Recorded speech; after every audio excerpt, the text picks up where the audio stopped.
Kalau udah lolos seleksi nasional baru masuk ke seleksi nasionalnya. Nah, Tiang tuh jadi finalisnya, ibaratnya top 15 lah mahasiswa terbaik di Indonesia. Dia bilang gini ke Tiang, Bli.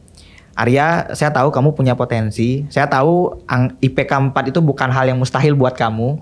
Tapi agar kamu selalu ingat saya dan agar kamu juga selalu belajar dan mau berimprove diri dan tidak merasa jumawa, maka saya akan berikan kamu nilai kurang untuk mendapatkan IPK 4 gitu. Oke. Biar kamu tahu artinya kegagalan. Hidup tuh nggak selamanya sukses. Hidup tuh kadang ada yang disebut dengan gagal. Disitulah kamu akan belajar. Ya secara birokratis, ya apapun yang misalnya menjadi tanggung jawab daerah itu pasti harus melewati dispora ini dulu gitu, yang jadi kaki tangannya Kemenpora, sehingga Kemenpora bisa notice dan mendapatkan informasi yang aktual terkait dengan kondisi-kondisi yang ada di lapangan.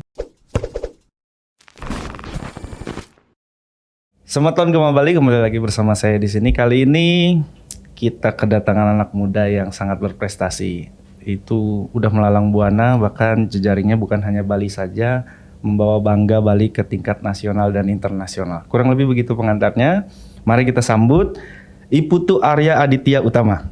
Om Swastiastu, Bli. Om Swastiastu, Siap. jadi religius kita ini. Oke. Siap. Manggilnya berarti Bli Arya. Ya, panggilnya Arya aja, Bli. Oke, sama-sama Arya. Ya. Oke. Jadi gini Bli Arya. Bli Arya ini adalah mahasiswa berprestasi Indonesia. Betul ya? Betul. Itu maksudnya gimana dulu mahasiswa berprestasi Indonesia tuh? Ya, jadi Tiang kan kuliah dulu di Unsud. Itu kalau misalnya Kemendikbud itu biasa membuat pemilihan mahasiswa berprestasi, Bli. Okay. Itu ajang prestisius lah bagi mahasiswa. Level tertingginya lah itu. Okay. Itu ada seleksinya tuh, Bli. Ada seleksi di level jurusan, masuk ke fakultas, universitas, terus baru masuk seleksi wilayah Jawa Tengah. Setelah lolos di wilayah Jawa Tengah menjadi juara lah di situ. Masuk lagi ke level seleksi awal nasional dulu nih, belum seleksi nasional. Kalau udah lolos seleksi nasional baru masuk ke seleksi nasionalnya. Nah, Tiang tuh jadi finalisnya, ibaratnya top 15 lah mahasiswa terbaik di Indonesia gitu. Top 15 se-Indonesia? Iya. Itu tahun berapa? Tahun 2023. Oh, tahun lalu ya? Tahun lalu, Bli. Makanya kalau Raga saya belum lulus tahun kemarin bisa ikut Clash of Champions-nya Ruang Guru tuh kayaknya. Oke. Kan karena udah lulus duluan jadi ya. Iya. Jadi mahasiswa top 15. Oke. Unsud ya? Di Unsud, Bli. Iya, jadi data kita teman-teman tim Gema Bali ngeriset tuh ya benar sih, karena IPK aja 3,99. Aduh, ya. ampun. Itu 0,01 lagi tuh. IPK sempurna tuh. Itu menarik tuh, Bli, kasusnya, Bli. Gimana tuh? Jadi dulu itu saya punya dosen, yang dosennya ini emang pemikir, progresif dan juga seneng bercandain mahasiswanya. Oke. Dia bilang gini ke Tiang, Bli. Arya, saya tahu kamu punya potensi. Saya tahu IPK 4 itu bukan hal yang mustahil buat kamu. Tapi agar kamu selalu ingat saya dan agar kamu juga selalu belajar dan mau berimprove diri dan tidak merasa jumawa, maka saya akan berikan kamu nilai kurang untuk mendapatkan IPK 4 gitu. Oke. Biar kamu tahu artinya kegagalan. Hidup tuh nggak selamanya sukses. Hidup tuh kadang ada yang disebut dengan gagal. Disitulah kamu akan belajar. Dia bilang gitu, Li. Ngeri. Iya. Tapi memang saya punya senior satu. Senior waktu di kampus. Yeah. Kakak tingkat saya itu karena kan saya kebetulan teknik mesin waktu itu. Oke. Nah, kakak tingkat saya itu di semester awal sampai semester tengah. Saya lupa kalau salah semester 6 ya. IPK dia sempurna. Okay. Orang Bali. Oh. IPK-nya 4. Sampai semester 7 masuk skripsi itu mau tugas akhir tuh. Mungkin ya itu salah satunya kenapa dosen Arya bilang seperti itu ya. Kira sampai sekarang yang saya dapat info nggak selesai. Betul. Mungkin rasa jumawa ya, Beli ya. Saya nggak tahu juga. Kita nggak tahu ya. Ya. Tapi ada bagusnya itu. Di atas langit masih ada langit kata dosen saya.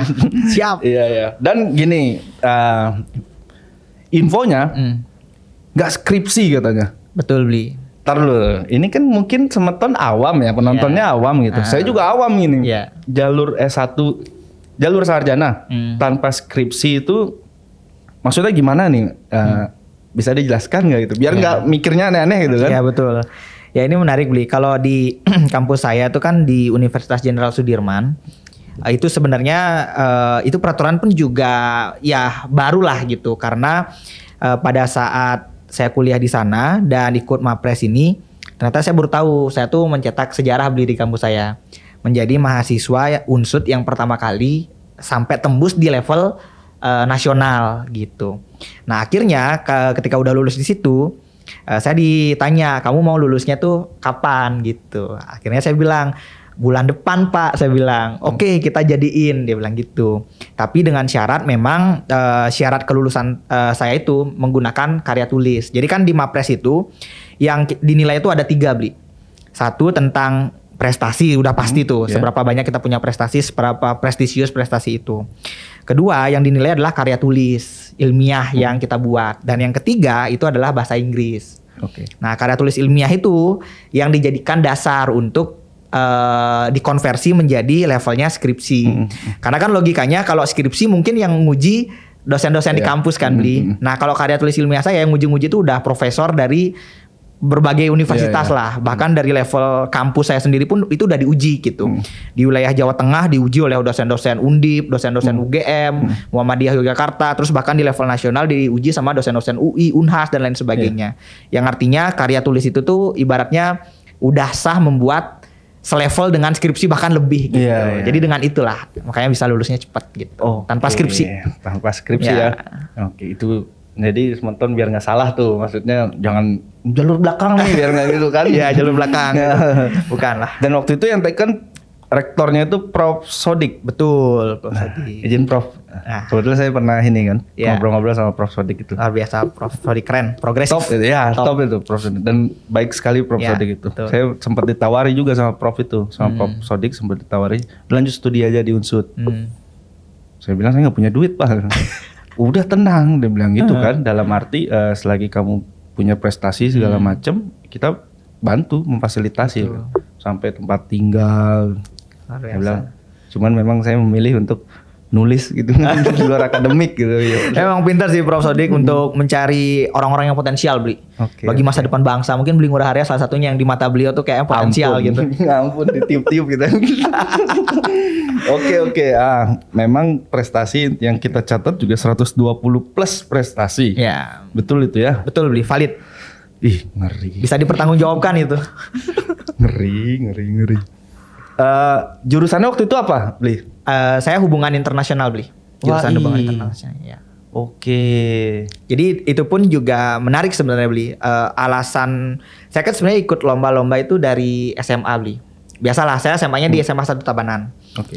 Biasa ikut lomba-lomba, terus di kuliah pun saya ikut lomba tuh sebenarnya tujuannya tuh sederhana Bli. Dulu tuh kalau kita ikut lomba Bli, kalau udah menang itu lumayan uangnya Bli. Dan salah satu cara saya untuk bertahan hidup itu dengan lomba Bli. Makanya tuh tiap minggu itu bisa saya ikut lomba tuh 3 sampai 4 kali. Nah, yang banyak juga orang bertanya, itu emang bener ya, emang valid ya. Nah, yang membedakan dulu di zamannya Arya Bli dengan mungkin sebelum Covid, di zamannya Arya itu lomba itu banyak banget yang online Bli. Contoh misalnya lomba debat. Lomba debat itu baru di zamannya kita yang virtual gitu, pakai Zoom meeting. Terus lomba karya tulis, terus juga lomba speech, model United Nation dan lomba esai dan lain sebagainya gitu. Makanya bisa aja kalau misalnya kenapa bisa sampai 120 setiap minggu tuh bisa 5-6 kali lomba Bli. Kita itu. Gitu. Dengan alasan yang sederhana untuk bertahan hidup di rantauan udah. Oke. Boleh ini nggak bagi sedikit gitu buat pajangan di sini. Jadi kita belum punya prestasi, ini 120 prestasinya. Mengerikan. Oke. Dan hari ini informasinya Bli Arya juga membantu Menteri Pemuda dan Olahraga. Ya, menjadi tim staf khusus lah Bli. Tim staf khusus Menpora. Kemenpora. Jadi staf pimpinan saya itu staf khususnya itu namanya Mbak Hasintia Saraswati di bidang percepatan inovasi. Nah, kita jadi timnya beliau gitu. Oke. Di Menpora udah lama itu. Baru di awal tahun ini kan kita baru lulus juga kan. Setelah lulus ditarik sama senior, lo mau bantu nggak di Kemenpora? Namanya senior saya tuh Bang Wildan, ya senior kita semua lah. Oke. Lo mau bantu nggak di Kemenpora gitu? Oh siap bang, mau. Ya udah ditarik akhirnya sampai sekarang. Nah sebentar kita tarik ke belakang sedikit. Ya. Jadi saya juga kenal sama Bang Wildan. Ya. Nggak tahu Bang Wildan kenal saya nggak? Kenal lah. Tapi pernah ngobrol beberapa kali. Ya. Dia pernah dibisikin sama dia, di mentorin lah sama dia. Nah, informasinya Bang Wildan ini juga tahu Bliaria dari Genre. Betul. Genre ini kan organisasi ya? Organisasi anak muda. Generasi remaja. Iya, generasi berencana. Oh, generasi berencana. Ya, genre. Genre ini Bliaria di Genre Pusat. Ya, pengurus nasionalnya. Pengurus nasional. Dan dari situ mulailah jalurnya aktif dan ketemu jalurnya Menpora ini. Betul. Sebenarnya kalau ditarik lebih jauh lagi Bli, kalau di Genre itu kan sebenarnya Genre ini forum Bli, forum yang menghimpun namanya PIK-R, Pusat Informasi Konseling Remaja. Jadi PIK ini tuh ada di sekolah-sekolah sama di masyarakat. Nah dulu awalnya belum ada Genre Bli, dulu tuh adanya tuh PIK. Nah tapi karena PIK ini berkembang luas dan membutuhkan forum komunikasi, forum koordinasi, dibentuklah forum Genre. Nah saya itu dulu awalnya 2015 itu tuh anak PIK Bli. Anak PIK. Nah terus 2018-2019 itu ikut bersama-sama membangun forum Genre Provinsi Bali. Gitu. Tahun 2019-nya itu tuh ikut Duta Genre namanya Bli. Nah kebetulan waktu itu saya dapat ya keberuntungan lah sampai di level nasional, jadi juara 1 Duta Genre Indonesia kala itu. Nah itu pun juga yang mungkin awal mula pertemuan saya dengan beliau, dengan Mas Wildan. Situ beliau mungkin tertarik gitu karena Duta Genre itu Bli, saya waktu itu masih SMA Bli, baru kelas 3 SMA tuh. Dan saingan-saingannya itu tuh dari mahasiswa, itu rata-rata mahasiswa lah di provinsi lain. Nah yang menariknya juga pas saya juara 1 Duta Genre Indonesia itu, pasangan saya tuh 2 bulan ke depannya tuh lulus Bli, wisuda.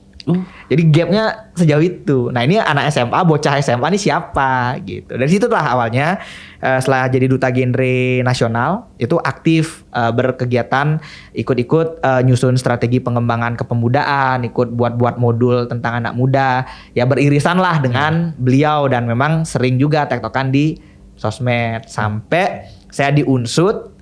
Terus selain di Genre aktif juga jadi mahasiswanya, aktif di akademik atau non-akademik, dinotis lah sama beliau.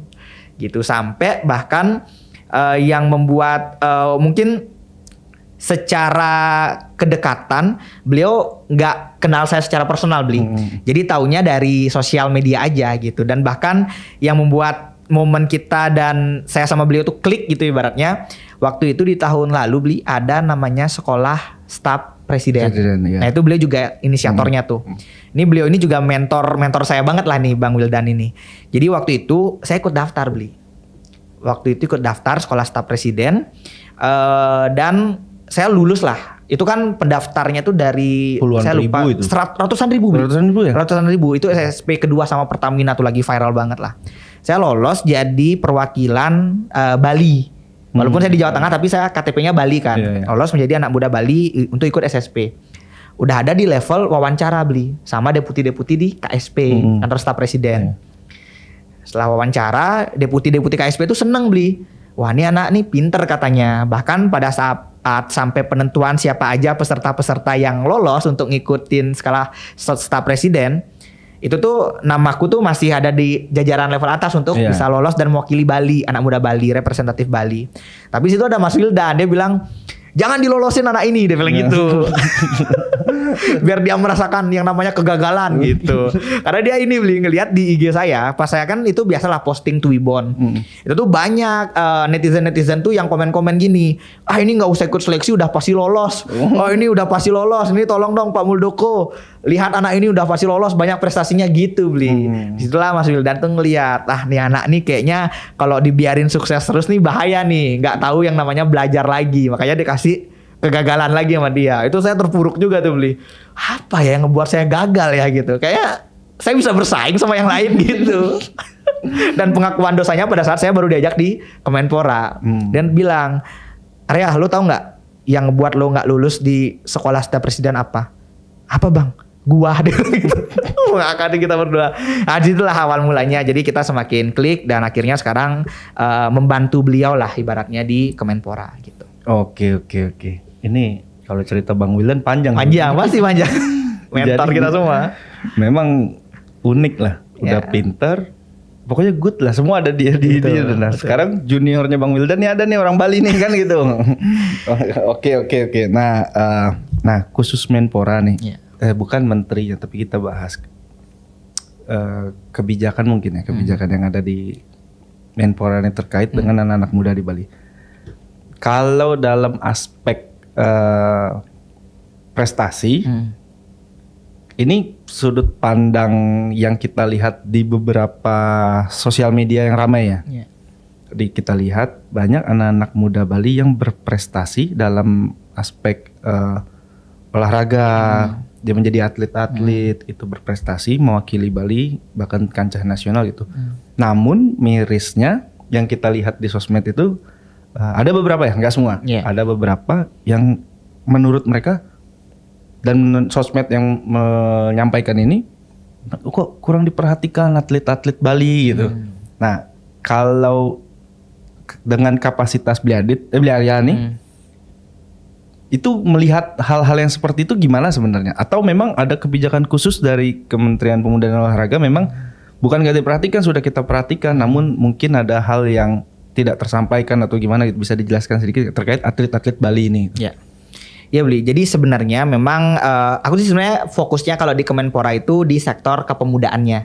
Jadi memang nggak terlalu concern juga di keolahragaannya. Tapi ini perspektifnya mungkin mewakili personal aja ya Beli ya. Bagaimana saya mengenal secara personal pendekatan-pendekatannya Mas Dito, terus juga di sektor keolahragaan gitu.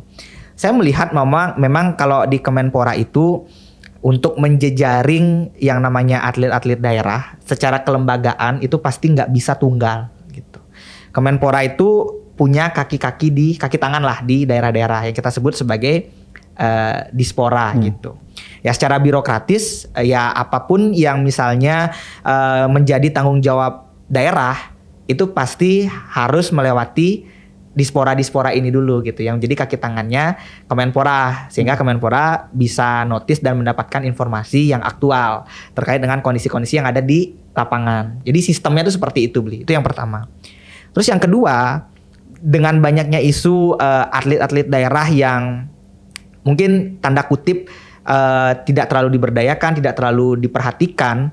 Kalau misalnya memang menyalahkannya langsung konfronnya tuh ke Kemenporanya gitu, misalnya ke Mas Ditonya.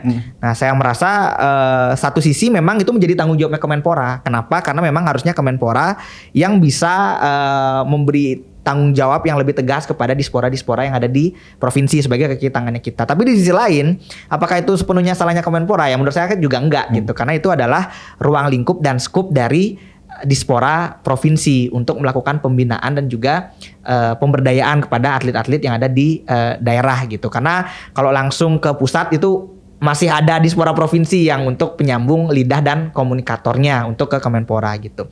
Nah, saya melihat sampai sekarang pun Mas Dito ini kebijakannya untuk merangkul anak muda, untuk merangkul olahragawan muda itu semakin masif saya melihatnya Beli.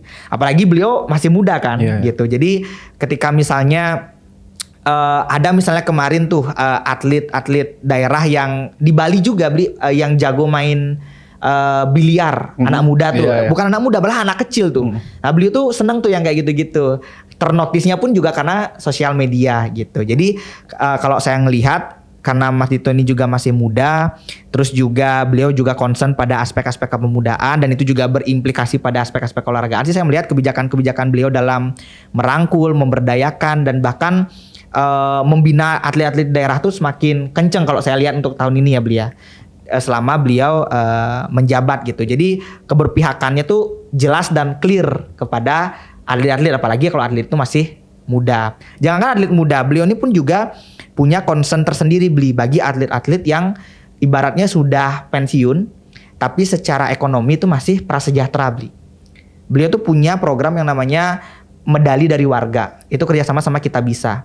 Jadi kita menghimpun dana-dana dari masyarakat yang ibaratnya dana itu bisa kita berikan untuk atlet-atlet yang udah pensiun, yang berprestasi dulu di tahun 80 90-an tapi sekarang ada di ekonomi prasejahtera. Nah, itu menunjukkan bahwa keberpihakan itu jelas gitu beliau kepada atlet-atlet ini. Nah, mungkin saja kalau asumsi saya menganalisisnya kenapa narasi-narasi itu muncul ya karena dispora-dispora ini sebagai komunikator mungkin nggak sampai informasinya ke Kemenpora ataupun juga sebaliknya dispora-dispora ini yang harusnya memiliki tanggung jawab untuk memberdayakan dan juga ya merangkul atlet-atlet daerah itu kurang dari sisi effortnya gitu. Jadi memang kalau melihat permasalahan itu harus dua sisi gitu lah, baik antara dispora ataupun Kemenpora. Tapi kalau dari sisi kebijakan clear keberpihakan beliau ke anak muda dan juga atlet. Gitu. Oke, jadi clear ya sebetulnya intinya Mas Menteri ini mensupport sebenarnya Pasti. itu. Cuman kalau kita bicara apalagi Mas Menteri kan baru ya jadi menteri itu baru beberapa waktu ke belakang nih kan 1-2 tahun ke belakang gitu dia nggak bisa langsung berubah semua gitu kan bertahap lah gitu. Pasti. Dan ada jenjangnya juga gitu dari dinas kota kabupaten provinsi sampai ke kementerian kan begitu ada tahapan juga. Jadi kalau memang merasa belum diperhatikan ya mohon bersabar itu. Kan gitu ya. So, kalau Mas Menteri jadi menteri lagi kan siapa tahu memang berubah ya dalam arti makin maju dan makin ini lagi ya. Betul. Sebagai beli karena kan untuk membuat ekosistem itu beli memang muaranya tuh dari kebijakan, dari awareness dulu lah. Dari awareness, keresahan, keluarlah outputnya kebijakan. Dari kebijakan, instrumen kebijakan ini harapannya bisa membentuk yang namanya sistem. Dan dari sistem ini harapan akhirnya membentuk yang namanya ekosistem. Nah, untuk membentuk ekosistem tadi seperti kata beli, kebijakan aja nggak cukup gitu kalau sistemnya tuh belum bisa berubah. Apalagi kita birokratis banget kan. Beli tahu sendiri kalau birokrat tuh gimana tuh sistemnya kan harus berjenjang, bertahap dan lain sebagainya. Jadi kita punya keberpihakan yang sama untuk membuat ekosistem kepemudaan dan keolahragaan yang baik dan sehat, tapi itu perlu proses gitu. Lewat kebijakan-kebijakan dulu nanti membentuk sistem baru kita bisa melahirkan ekosistem gitu. Iya. Ini kan. Jadi enaknya ngobrol sama yang narsum-narsum seperti ini begitu. Jadi dipantik aja sedikit langsung jawabnya tuh kita nggak usah host tuh udahlah. Jadi pekerjaannya mudah jadinya gitu. Nah, gini Beli, tadi kan Beli sebutkan bahwasannya Beli ini fokusnya sebenarnya di Menpora itu fokusnya kepada kepemudaan. Oke, ya walaupun tetap berkaitan antara kepemudaan dan olahraga, tapi fokusnya lebih ke kepemudaan. Nah, kalau bicara kepemudaan nih Beli, kita sempitkan ruangnya nih Beli. Bali aja lah. Kita sempitkan dulu di Bali. Kalau bicara anak-anak muda nih Beli yang ada di Bali, Beli melihat kondisi anak muda di Bali hari ini gimana? Dari sudut pandang Beli sebagai anak muda Bali yang sudah merantau dan berjuang di Jakarta hari ini. Dan Beli mengabdi membantu Kementerian Pemuda dan Olahraga. Beli melihat anak muda Bali hari ini seperti apa Beli? Salah satu hal yang saya syukuri dalam hidup itu Beli, memutuskan untuk merantau Beli. Itu salah satu hal yang paling saya syukuri dan menjadi keputusan yang salah satu yang terbaik lah dalam hidup saya Beli. Kenapa? Karena saya melihat anak-anak muda Bali itu mereka tuh potensial semua Beli. Potensial, terus juga cerdas, pinter, ya banyaklah keunggulan-keunggulan kita sebagai anak muda Bali. Tapi ketika saya melihat keluar dan baru berjuang di rantauan, saya tuh baru melihat salah satu kekurangan dari anak muda Bali itu Beli adalah terlalu hidup dalam zona nyaman. Ini nih yang menurut saya menjadi keresahan saya sejak saya merantau dan saya baru melihat itu gitu. Karena contoh aja misalnya saya juga nggak tahu ya, mungkin karena kita mayoritas ada pada pulau yang indah dan kecil ini, jadi kita ngerasa semuanya tuh aman-aman aja gitu. Karena kan kita bisa berprogres, kita bisa berkembang dan semakin berkembang itu ketika kita punya insecurity gitu, Bi. Itu yang membuat kita menjadi individu yang lebih ingin menjadi lebih baik gitulah. Dan kondisi anak muda Bali yang saya lihat sekarang ini adalah kita itu mainnya tuh masih terlalu di kandang aja gitu. Ini otokritik juga ya, Bi, untuk saya juga gitu. Mainnya tuh kita hebat sih hebat, tapi hebatnya kalau di kandang juga buat apa gitu. Kalau misalnya hebatnya di kandang pun juga pertarungannya juga pertarungan dengan nyame gitu, bukan pertarungan dengan orang lain gitu. Nah, itu yang saya lihat sampai sekarang pun. Bahkan hal-hal sekecil misalnya tentang isu-isu politik.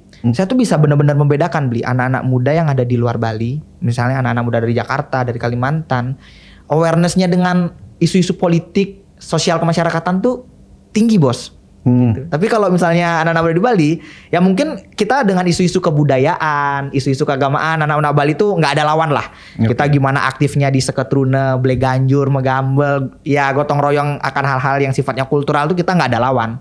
Tapi kalau misalnya udah ngomongin tentang kenegaraan, ngomongin tentang politik, wih campah banget Bli, anak-anak Bali itu. Coba kita sekarang ke Banjar ngomongin isu politik, isu kenegaraan. Mungkin kalau kita di luar, misalnya dulu aku di Purwokerto ngomongin isu itu di tongkrongan tuh masih seksi lah, masih bisa kita omongin. Tapi kalau itu kita bawa ke Banjar, apa orang Cito gitu kan? Udah ngomong gitu duluan, apa orang Cito gitu. Nah itu tuh otokritik juga bagi kita semua ya, walaupun memang pada akhirnya anak muda Bali itu juga punya movementnya tersendiri. Kita juga nggak bisa melihat kekurangannya aja gitu Bli, karena pada akhirnya ketika saya di luar pun walaupun anak-anak muda Bali ini ya main dalam zona nyamannya, tapi bukan berarti mereka nggak punya awareness pada isu-isu tertentu gitu. Karena saya ngelihat contoh misalnya pada isu lingkungan Bli, anak-anak muda Bali tuh walaupun kayak ya maksudnya main di kandang dan zona nyaman, mereka tuh aware banget sama isu-isu lingkungan Bli.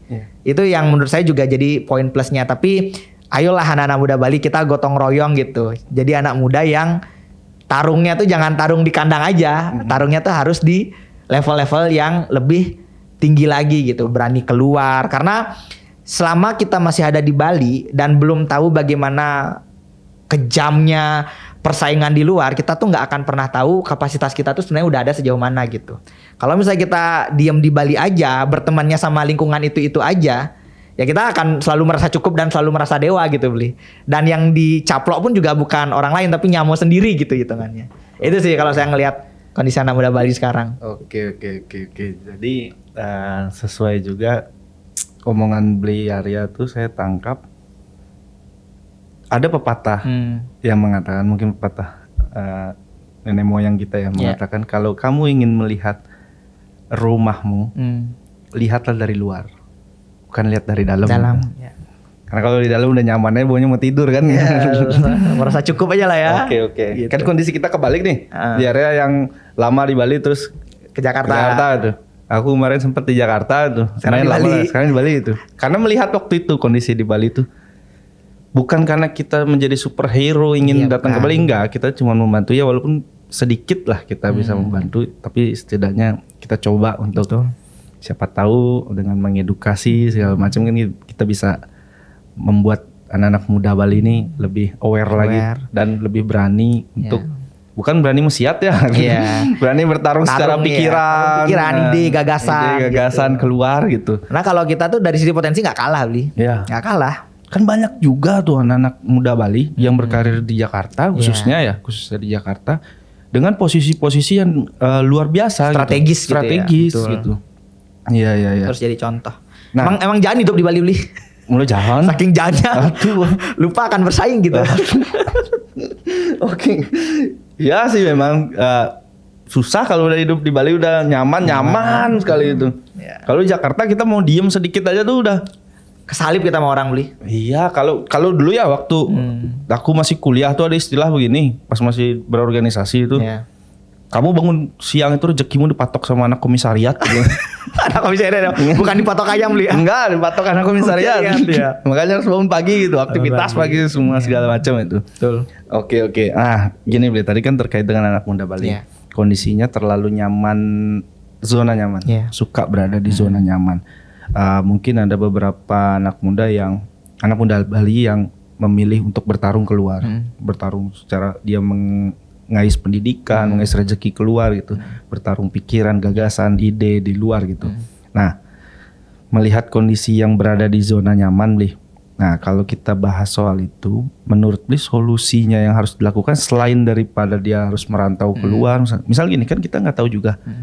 Misal ada satu kondisi anak muda yang memang ini berdua ini enak sekali dia ngomong merantau keluar aja, nggak mikir kita nih nggak punya modal untuk keluar dari gitu. Nah, kira-kira kondisi yang menurut Bli nih, saya cuma bisa di Bali nih, tapi langkah apa yang akan membuat Bali ini langkah konkret apa dan langkah progresif apa yang akan membuat Bali ini menjadi lebih baik lagi melalui anak-anak mudanya gitu. Kira-kira gimana, Li? Saya tuh selalu percaya gini, Bli.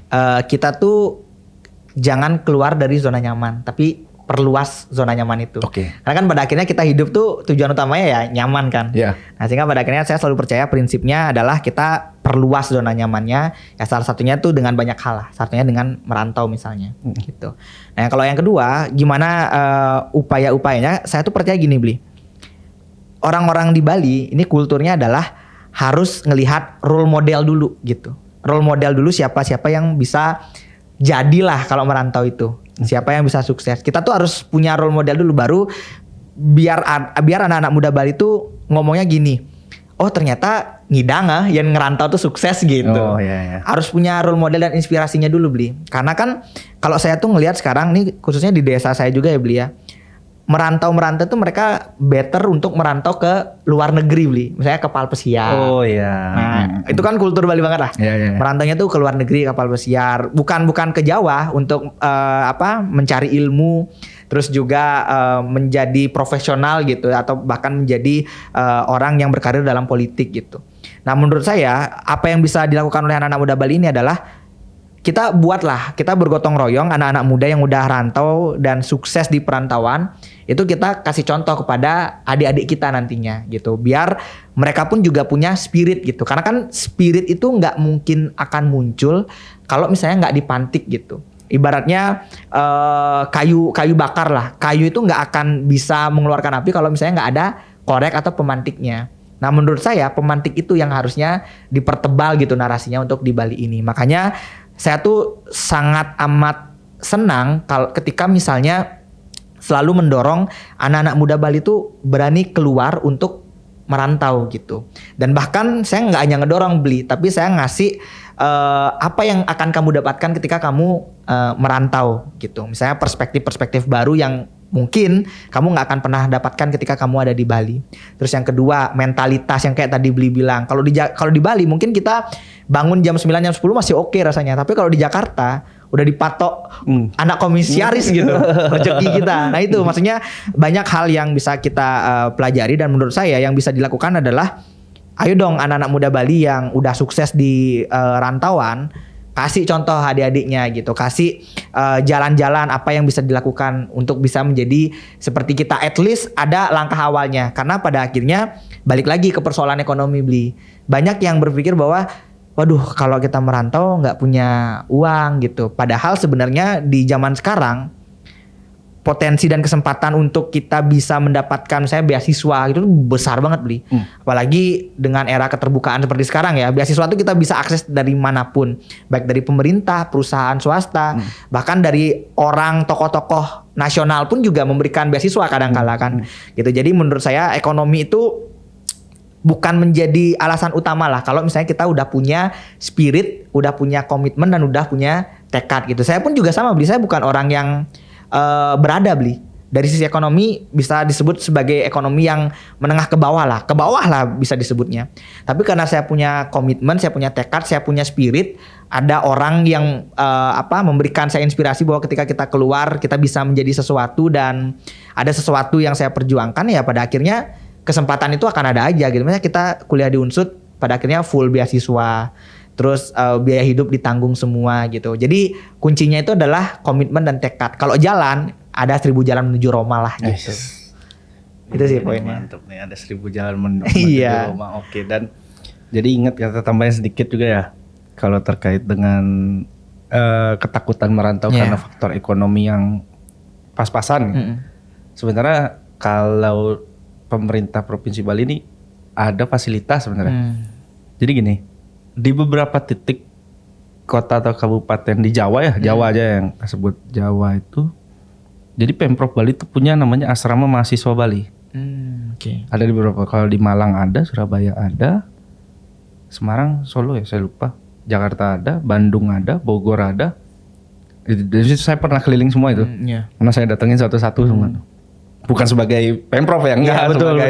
Karena kita di organisasi waktu itu di KMHD, teman-temannya ada kan, jadi kita bantu sebar informasi itu supaya meringankan, dan itu nggak bayar, yang biayai Pemprov Bali. Jadi kita hanya ya urunan buat dapur gitu-gitu aja itu, yang udah dibantu sebenarnya. Cuman informasi ini juga nggak tersampaikan. Nggak tersampaikan. Banyak anak muda Bali mungkin tingkat SMA gitu ya, SMA kelas 3 yang mau kuliah itu ketakutannya gitu mungkin kan. Sedangkan sebenarnya ada fasilitas itu. Fasilitas itu di Surabaya itu besar. Iya. Besar di Surabaya tuh asrama tuh. Di Bandung namanya di Jalan Noten besar juga. Ada kurang lebih belasan kamar lah gitu. Ya tapi ya kangguang namanya asrama satu kamar berdua gitu kan. Ya. Tapi kan menghemat biaya, misalnya harga ngekos 800.000 kan lumayan 800.000 untuk biaya makan dalam 1 bulan kan gitu. Yeah. Bisa lagi lebih hemat kalau masak bareng-bareng kan gitu. Dan isinya orang-orang Bali semua. Yeah. Siapa tahu menambah jejaring lagi kan gitu. Betul. Kita berjuang bersama nih ceritanya, kita berjuang bersama masa kuliah gitu kan. Di asrama nih gitu. Tiba-tiba selesai 5 tahun kemudian jadi orang yang bermanfaat bagi banyak orang. Ingatlah pasti sama perjuangan kan gitu. Ya, betul. Jadi cerita unik gitu. Betul, sepakat Bli. Nah sebenarnya tadi kan Bli Arya ini menyinggung soal politik ya. Sebenarnya mau tak panjangin ini Bli. Cuman kru bilang kelamaan udah gini. Udah memory full gitu. Siap. Memori udah mau full itu. Mau tak panjangin sebenarnya soal politik. Soal politik ya. Menarik sebenarnya. Apalagi ada momentum nih ke depannya kan gitu. Tapi kita kan nggak usah bicara politik praktisnya. Dalam perspektif pemikiran anak muda Bali melihat politik. Sebenarnya mau bahas itu. Cuman gini ya Bli, kita tahan dulu. Siap. Siapa tahu ada rezeki lagi, kita ketemu, baru kita bahas itu gimana? Boleh. Boleh ya. Syukur-syukur kita bisa bahasnya setelah 17 Agustus ya Bli ya. Itu. Kuncinya udah merdeka, ada proklamasi kan gitu. Ada proklamasi dan deklarasi Bli. Aduh itu sulit. Aduh. Ya, fokus bahas pemuda dulu aja. Ya, kita ini dulu, kita ibaratnya kita kasih sumbu-sumbu dulu, kasih kode-kode dulu ya kan, dalam arti semangat anak muda. Baru nantilah siapa tahu ada rezeki waktu, kita bisa ketemu lagi dan syuting lagi di sini. Betul. Di Gema Bali dan kita bahas-bahas soal politik Bli ya. Pengen sekali soalnya. Siap, gas Bli. Soalnya dapat informasi katanya ngomongin politik sama Bli Arya cocok gitu. Ampun. Ya kan? Ya. Oke. Dan terakhirnya Bli. Boleh. Sebenarnya tadi aku lupa ini mau nanya nih. Udah ada catatan nih. Iya. Bli ke depannya mau ngapain lagi Bli? Oke. Kedepannya Bli ya. Ya, ini kan hari ini Bli udah dititik sebagai lulusan terbaik. Iya. Unsut jalur non skripsi IPK 3,99, prestasi 120 lebih. Mahasiswa berprestasi Indonesia, pengurus genre pusat. Kedepannya Bli mau ngapain lagi nih? Kedepannya tentu mau lanjut sekolah. Tapi sebelum lanjut itu, selama masih menunggu prosesnya, saya merasa pengen mengabdi dulu lah Bli, ngayah dulu lah ke masyarakat, ke anak muda gitu. Yang ingin saya lakukan adalah saya ingin ngayah, selain mungkin sekarang karena memang di Kemenpora, saya fokus di Kemenpora, ya membantu menyusun strategi, ide-ide yang saya punya. Terus yang kedua juga saya pengen fokus di pengurus nasional genre Indonesia Bli. Karena di genre ini menarik sebenarnya Bli. Ini mungkin tadi agak luput saya ceritakan ya. Di genre itu kita berbicara tentang anak muda dan bagaimana anak muda itu merencanakan kehidupannya di masa depan. Salah satunya adalah merencanakan kehidupan berkeluarga. Jadi genre ini fokusnya memang mempersiapkan anak-anak muda ini untuk memiliki keluarga yang berkualitas Bli. Karena saya percaya Bli, pembangunan nasional berhasil atau tidaknya itu tergantung dari pembangunan keluarga di suatu negara. Karena sumber dari bagaimana kita ngomongin kualitas SDM, kita ngomongin karakter, kita ngomongin mental dari generasi-generasi penerus bangsa itu muaranya ada di keluarga Bli.